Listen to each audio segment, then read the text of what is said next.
ഞാൻ വീണ്ടും കർത്താവിന് സ്തോത്രം ചെയ്യുന്നു. ഇന്ന് നമുക്ക് വീണ്ടും ഒരിക്കലൂടെ ദൈവത്തിൻ്റെ വചനം ശ്രവിക്കാനായിട്ട് നമ്മൾ ഒരുമിച്ച് കൂടിയിരിക്കുകയാണ്. നമ്മളുടെ അടുത്ത സെഷനിലേക്ക് നമ്മൾ വന്നിരിക്കുകയാണ്. പ്രധാനമായും നമ്മൾ ചിന്തിച്ചൊരു കാര്യമുണ്ട്.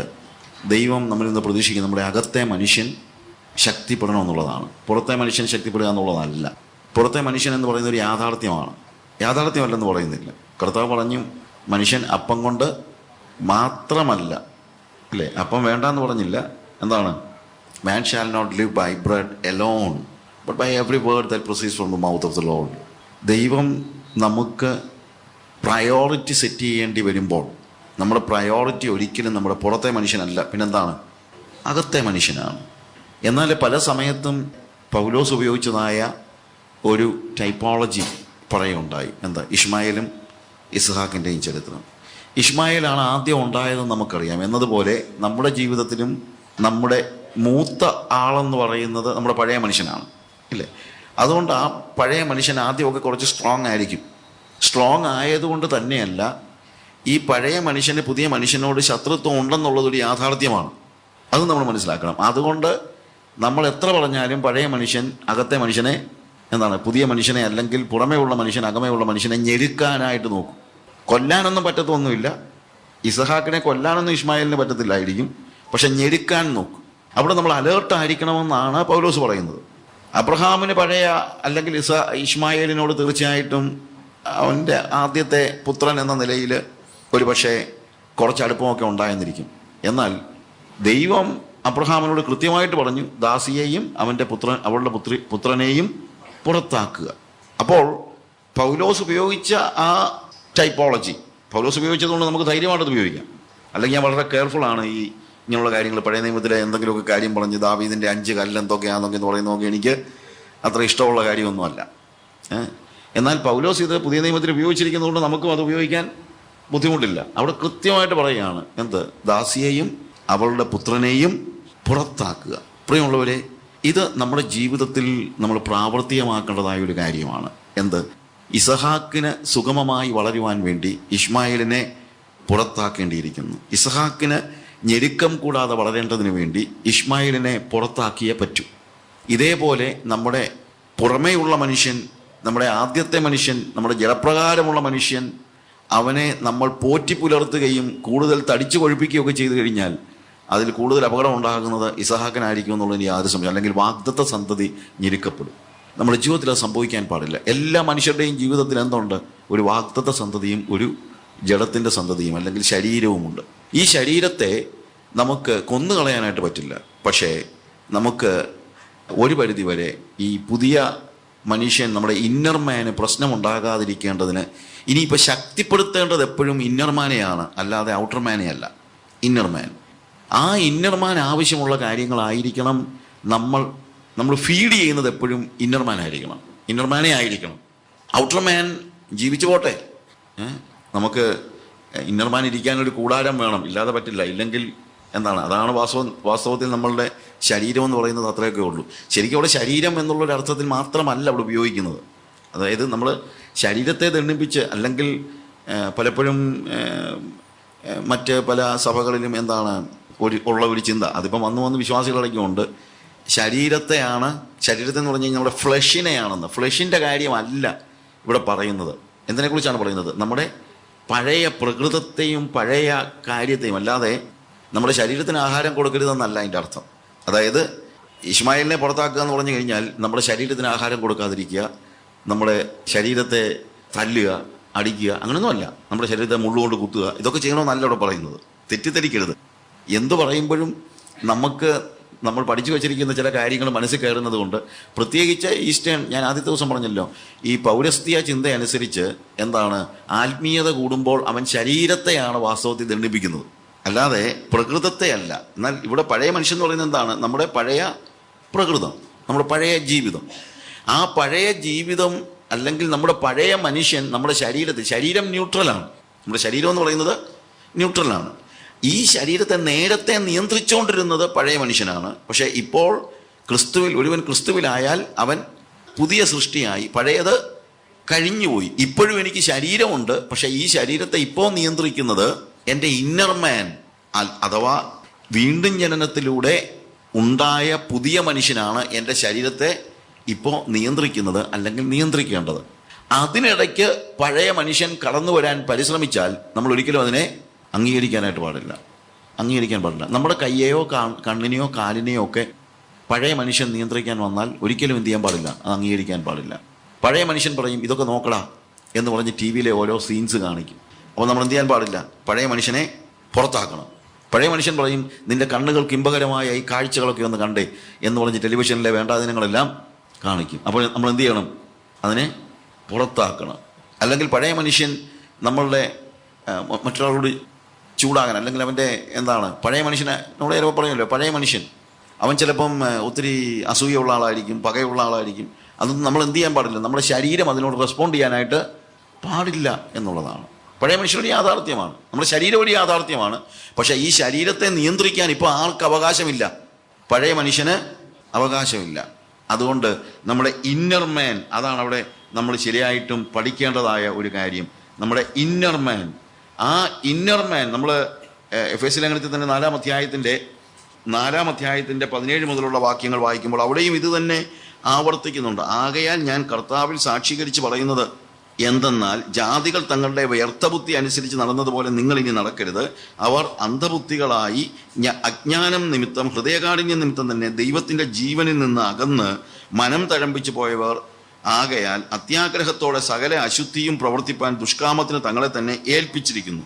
നിങ്ങളോ യേശുവിൽ സത്യമുള്ളതുപോലെ അവനെക്കുറിച്ച് കേട്ട് അവനിൽ ഉപദേശം ലഭിച്ചു എങ്കിൽ ക്രിസ്തുവിനെക്കുറിച്ച് ഇങ്ങനെയല്ല പഠിച്ചത്. മുമ്പിലത്തെ നടപ്പ് സംബന്ധിച്ച് ചതിമോഹങ്ങളാൽ വഷളായി പോകുന്ന പഴയ മനുഷ്യനെ ഉപേക്ഷിച്ച് നിങ്ങളുടെ ഉള്ളിലെ ആത്മാവ് സംബന്ധമായി പുതുക്കം പ്രാപിച്ച സത്യത്തിൻ്റെ ഫലമായ നീതിയിലും വിശുദ്ധിയിലും ദൈവാനുരൂപമായി സൃഷ്ടിക്കപ്പെട്ട പുതിയ മനുഷ്യനെ ധരിച്ചുകൊള്ളുവിൻ. ഇപ്പം ഈ ഭാഗം വായിക്കുമ്പോൾ ഈ പഴയ മനുഷ്യനും പുതിയ മനുഷ്യനും തമ്മിലുള്ള വ്യത്യാസം നമുക്ക് ഏകദേശം മനസ്സിലാക്കാൻ പറ്റുന്നു, ഇല്ലേ?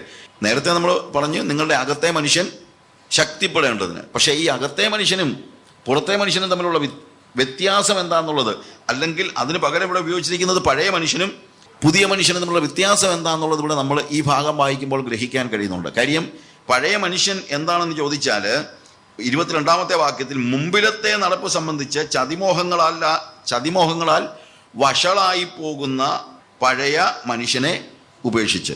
അതിന് മുകളിൽ നമ്മൾ വായിച്ച ഭാഗത്ത് പണ്ട് നമ്മൾ എന്തൊക്കെ ചെയ്തു എന്നുള്ളതെല്ലാം പറയുന്നുണ്ട്, ഇല്ലേ? അതുപോലെ ജാതികൾ എന്ത് ചെയ്യുന്നു, അതൊക്കെയാണ് നമ്മൾ ചെയ്തുകൊണ്ടിരുന്നത്. ജാതികൾ എന്ത് ചെയ്യുന്നു, അവര് അന്ധബുദ്ധികളായി അജ്ഞാനം നിമിത്തം ഹൃദയകാഠിന്യം നിമിത്തം തന്നെ ദൈവത്തിൻ്റെ ജീവനിൽ നിന്ന് അകന്ന മനം തഴമ്പിച്ചവരായി. അപ്പോൾ ദൈവത്തിൻ്റെ ജീവൻ നമ്മളെ, അതായത് നമ്മുടെ ശരീരത്തിൽ, നമ്മൾ പറഞ്ഞല്ലോ വിശ്വാസത്താൽ ക്രിസ്തു നമ്മുടെ ശരീരത്തിൽ ഇപ്പോൾ വസിക്കുകയാണ്. ആ ദൈവത്തിൻ്റെ ജീവനാണ് നമ്മളിൽ ഇപ്പോൾ ഉള്ളത്. എന്നാൽ ആ ദൈവത്തിൻ്റെ ജീവനോട് നമ്മൾ എന്ത് പറഞ്ഞിരിക്കുന്നത് ദൈവത്തിൻ്റെ ജീവനിൽ നിന്ന് അകന്ന് മനം തഴമ്പിച്ചവരായി. അതിന് കാരണം പറയുന്നത് 2 കാര്യങ്ങളാണ്. ഒന്ന് ഇഗ്നറൻസ്, അവിടെ പറയുന്നുണ്ട് അജ്ഞാനികളായി അന്ധബുദ്ധികളായി അജ്ഞാനം നിമിത്തം. എന്നാൽ അതിനോട് ചേർന്ന് പറയാണ് ഹൃദയകാഠിന്യം നിമിത്തം തന്നെ. അതായത് വെറും അജ്ഞാനം കൊണ്ട് മാത്രമൊന്നുമല്ല ആരും പഴയ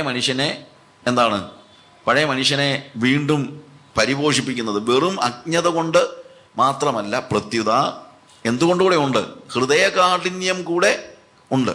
അതായത് ഈ പുതിയ മനുഷ്യനെ നമ്മൾ പരിപോഷിപ്പിക്കുവാനുള്ള ഒരു മനസ്സും നമുക്കില്ല. നമ്മുടെ ഹൃദയം കഠിനമായി പോയി, മനം തഴമ്പിച്ചവർ. അവിടെ ഉപയോഗിച്ചിരിക്കുന്ന വാക്ക് അതാണ്.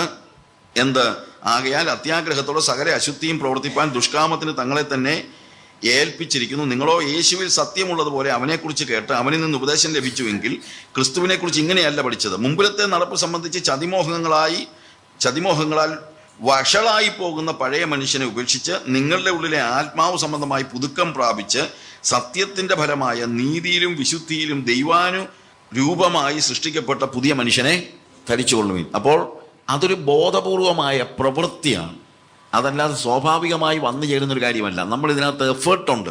പലപ്പോഴും ജോസഫ് പ്രിൻസിൻ്റെയും മറ്റു ഉപദേശത്തിൻ്റെയും ഒരു വലിയൊരു പ്രോബ്ലം എന്നാന്ന് ചോദിച്ചു കഴിഞ്ഞാൽ ഇതിനകത്ത് നമുക്കൊരു എഫേർട്ട് ഇല്ലെന്നുള്ളതാണ് അവർ പറയുന്നത്.